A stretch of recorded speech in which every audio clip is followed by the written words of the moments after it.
연금에 대해서 얘기를 드리면 적립기 연금 관리, 운용 그 자산 배분, 그 다음에 인출기 자산 배분이 완전히 다르기 때문에 이 두 가지를 이제 구별하거나 그 분기점이 되거나 그 어떤 기준을 정하는 데 있어서 알아야 할 지식이 하나 있습니다. 그게 뭐냐면 변동성 끌림이라는 그런 이제 영어로는 volatility drag라고 합니다. 이게 굉장히 중요한 현상인데요. 이것 때문에 사실 시퀀스 리스크가 생기기 때문에 은퇴에 들어갔을 때 시퀀스 리스크는 되게 두려운 것 중에 하나죠. 3대 리스크가 있죠. 인출기에 들어가서 은퇴에 들어가면 3대 리스크가 있습니다. 시퀀스 리스크가 지금 말씀드린 것, 또 하나는 장수, 또 하나는 뭐였죠? 갑자기 생각이 안 나네요. 오래 사는 게 있고, 그 다음에 시퀀스 리스크가 있고, 또 하나가 있는데 제가 지금 갑자기 생각이 안 나는데, 이 3대 리스크가 실제적으로는 정말 은퇴한 분들에게 있어서는 누구나 대비해야 되는 그런 거에 속하고, 그 중에 이제 시퀀스 리스크라고 말씀드렸던 건 뭐냐면, 첫날 이제 아까 제가 말씀드렸던 것처럼 이 제일 인출 전략의 일지방으로 제가 설명드렸을 만큼 이제 굉장히 중요한 리스크인데, 이 시퀀스 리스크가 생기는 이유에 대해서 여러분이 이해하시는 게 필요하고요. 시퀀스 리스크는 기억해 보시면, 오늘은 이제 뭐 제가 보여드렸던 그 내용들을 다 이렇게 보여드릴 수 없기 때문에, 시퀀스 리스크는 뭐냐면 간단히 말씀드리면 이런 거예요. 내가 은퇴에 들어갔는데 초반에 주식시장이 안 좋으면 희한하게도 그 뒤에 아무리 주식시장이 좋은 상황이 와도 빨리 내 그 은퇴 자산이 소진돼서 결국 한 10년 뭐 이렇게 지나고 나면 은퇴 자산이 떨어지는 현상을 뒤에 이제 수익이 나는 거와 상관이 없다는 거예요. 그래서 이게 시퀀스는 수익률 순서를 말하는데요. 20년 동안에 뭐 플러스 마이너스를 똑같은 비율로 정렬해 놓고 그게 앞부분에 나타나느냐 뒷부분에 나타나느냐 순서만 바꿔도 완전히 행복과 불행이 달라진다라는 거를 제가 설명드린 적이 있는데, 그런 그 시퀀스 리스크가 실제로는 왜 생기는가에 대한 부분들을 보면, 그냥 오늘은 되게 단순화해야 하니까 단순하게 말씀을 드리면, 이 수익률 순서가 영향을 주는 그 팩트는 뭐냐면 인출이에요. 그러니까 변동성 끌림이라는 거에 대한 설명을 드리기 위해서는 제가 요걸 설명을 드려야 되는데, 이게 뭐냐면 만약의 경우 변동성이 엄청나게 발생을 해도요, 이게 이제 그 공식인데, 변동성이 엄청나게 발생을 그러니까 해도 만약에 인출이 없다면 상당히 방어적으로 변화돼요. 그래서 사실 인출을 안 하는 포트폴리오는, 그러니까 적립기 포트겠죠.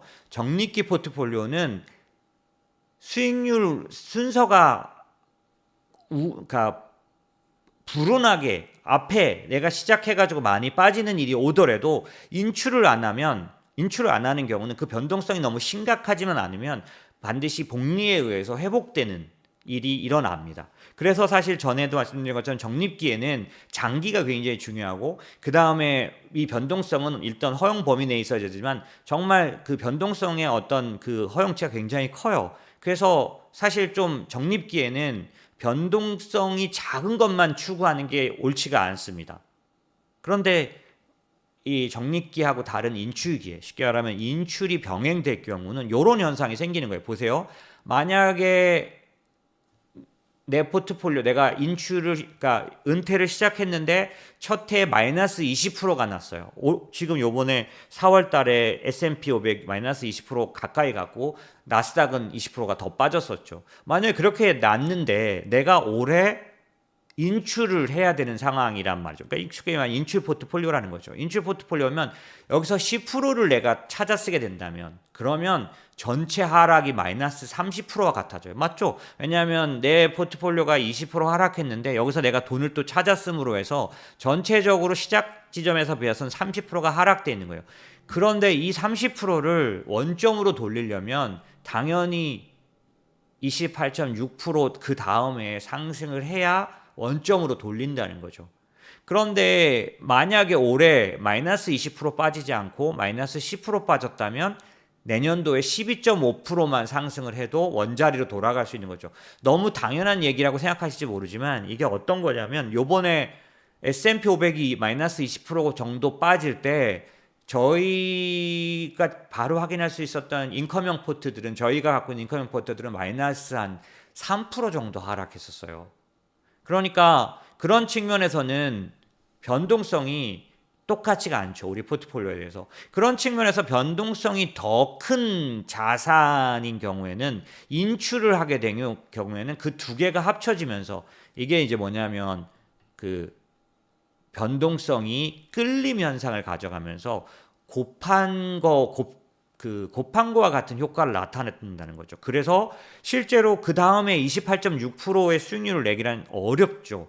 예, 그러니까 당연히 복구가 안 된 채로 한 해가 가고, 또 그 작은 모수에서 또 20%를 내도 모수가 작아졌기 때문에 그 세 번째에는 더 작아지는 그런 부분들이 생기면서, 이 말씀드렸던 시퀀스 리스크가 구체적으로 이제 반영이 되면서 10년 정도 지나면 원금이 소진돼 버리는 그런 효과가 나타나는 거기 때문에, 실제로 이 그 시퀀스 리스크가 나타나는 그런 부분은 인출과 같이 갈 때만 나타나는 거고, 이때의 이 변동성은 굉장히 큰 영향을 준다는 거예요. 그래서 사실 충분히 인출 전략에 대해서 준비가 되지 않은 분이라면 머릿속에 딱 먼저 알고 있어야 할 첫 번째 것이 있는데, 그거 뭐냐면, 내가 생각하는 자신의 최고 위험 허용 수준에다가 은퇴 포트폴리오를 맞출 게 아니라 최소 위험 자산으로 구성해야 한다는 거죠. 무슨 얘기냐면, 실제로 변동성 그러니까 포트폴리오 기대 수익률은 좀 낮을지라도, 이제 여기다 이렇게 제가 써놨는데, 수익률이 다소 낮더라도 변동성이 낮게 나타나는 포트폴리오를 가져가는 것이 변동성 끌림의 영향을 덜 받아서 은퇴자에게는 더 많은 자산을 제공하게 된다는 겁니다. 실제로 제가 말씀드렸던 10% 20% 인출기 포트폴리오 전략을 구사할 만큼 준비가 안 되신 분이라면 제일 먼저 생각해야 될 게 뭐냐, 최소 위험 자산으로 내 인출 포트폴리오를 구성하는 데 초점을 맞춰야 한다는 거죠. 최소 위험 자산이라는 게 뭘까요? 주로 인컴형 자산으로 내 인출 포트폴리오를 만드는 게 맞는 방법인 겁니다. 아무리 주변 사람들이 뭐 앞으로 좋아질 거다, 그 다음에 S&P 500만 가져가게 되면은 뭐 그 100%를 가져가도, 혹은 뭐 30대 70으로 가져가도 좋다, 뭐 이런 것들의 얘기를 아무리 들을지라도 본인이 충분히 커버할 수 있는 준비가 되어 있지 않다면 최소 위험 자산의 그 구성으로 포트폴리오를 만들어 가는 게 가장 안전하다. 그럼 최소 위험 자산이라는 게 아까 무슨 뜻이라고 말씀드렸죠? 이 변동성이 낮은 포트폴리오입니다.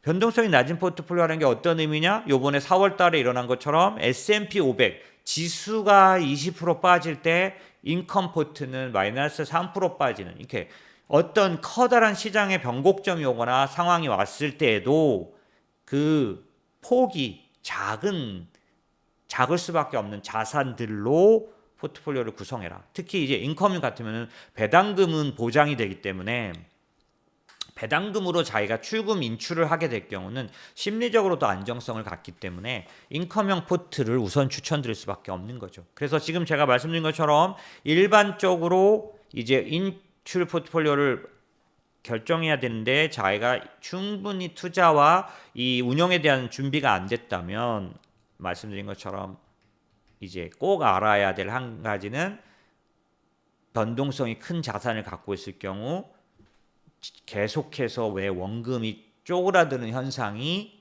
올 수 있다. 변동성만으로도. 그렇기 때문에 그거를 지식적으로나 그 능력으로 커버할 수 없기 때문에 우선 첫 번째 원칙은 변동성이 적은 자산으로 인출 포트폴리오를 만드는 게 옳다라는 얘기를 드리고 싶고요. 이 시기나 이런 것들은 좀 복잡한데, 사실은 제가 지난번에 시퀀스 리스크를 설명드렸기 때문에 이 시퀀스 리스크가 인출로 인해서만 생기는 거라서, 적립 포트폴리오에서는 반대로 말하면 이런 거를 주의하지 않으셔도 되는 겁니다. 쉽게 말하면 적립기 포트폴리오에서는 자기 최고 위험 허용 수준에 맞춰서 포트폴리오를 짜셔도 얼마든지 가능하신 거예요. 왜냐하면 인출을 안 하기 때문에 다시 큰 상승이 왔을 때 복리로 인해서 회복될 수 있기 때문에, 다만 이제 변동성이 너무 심각할 경우 이제 그것을 회복하는 거는 사실 쉽지 않죠. 그렇기 때문에 저희가 최소 뭘 하냐면 이런 얘기를 드려요. 종목으로 가져가는 건 적립기에 포트폴리오를 할지라도 종목으로 포트폴리오 가져가는 건 절대로 옳지 않다라고 제가 늘 말씀드린 거죠. 그래서 최소 이 지수로 하는 것이 좀 답답하고 그러신 분들은 최소 업종 정도로 그래서 ETF 업종 ETF를 추천드리는 게 그렇게 했을 경우에는 인출이 없기 때문에 자기의 위험 성향 수준에 맞춰도 된다는 거예요. 그러나 은퇴기에 인출기에는 위험 성향이 아니라 최소 위험 기준에다가 맞춰야 한다는 걸 잊지 말아 달라는 얘기고요.